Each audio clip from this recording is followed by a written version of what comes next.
Growing up as a young South American kid, it was football and that was it. My old man used to play. I used to go and watch him play as a young kid.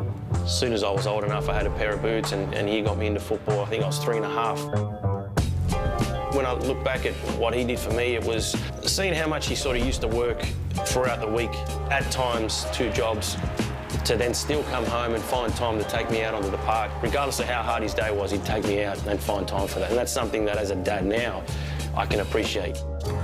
Tell us about your connection to Sydney FC being from the West and the issues that maybe your family had dealing with that.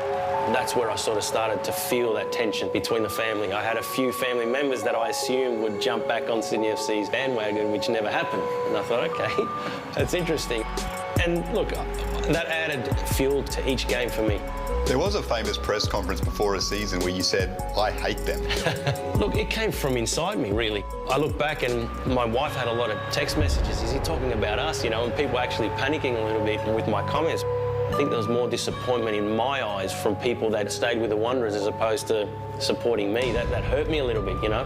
So when I went out there, I had a point to prove. A new derby record for Alex Brosque, his 5th goal in this fixture. What's the moment that stands out the most to you? If you look back, which one really tugs at the heartstrings more than any other?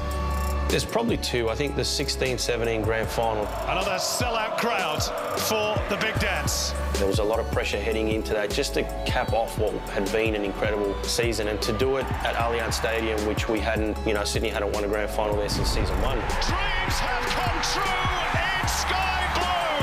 For me personally, I had a few kids as well, so they were getting to see, you know, their dad play in a full stadium. Sydney FC are the champions of Australia. So that's definitely one. And then, look, I'd say another one was when I was asked to sit in the seat of a fan who, you know, who'd passed away recently. And look, the connection that gave me, I didn't realise it at the time, but watching it back and hearing back from, you know, the family and people and just fans in general of that night, what it meant to them, what it meant to the family, that was an incredible connection that I got.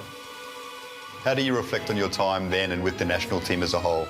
I was always starstruck when I went, and I always felt a little bit out of place because these are guys that everybody around the world knows, compared to me, who's someone a few people out in Western Sydney know, you know. So I always felt out of place. I felt like a kid every time I went in there, and almost wanted to take photos and get autographs signed by these guys. Still, 21 Socceroos caps, 3 titles for Sydney FC, 3-time Player of the Year. I mean, you must look back with so much fondness of what you've been able to achieve. You know, something I started out as a little kid wanting to do every day, I was able to until I was 36 years old and decided that I'd had enough. So the titles and things like that, they're just a bonus. You know, there's something I can look at and show the kids one day and say, look, you know, I was able to achieve that, but, you know, that's about it. The beard was there almost the whole way through. Will it stay for many years to come? Now I look back and cringe at photos without it, so I'll keep it, I think. Nice way to win. Thanks, mate. Thank you, mate.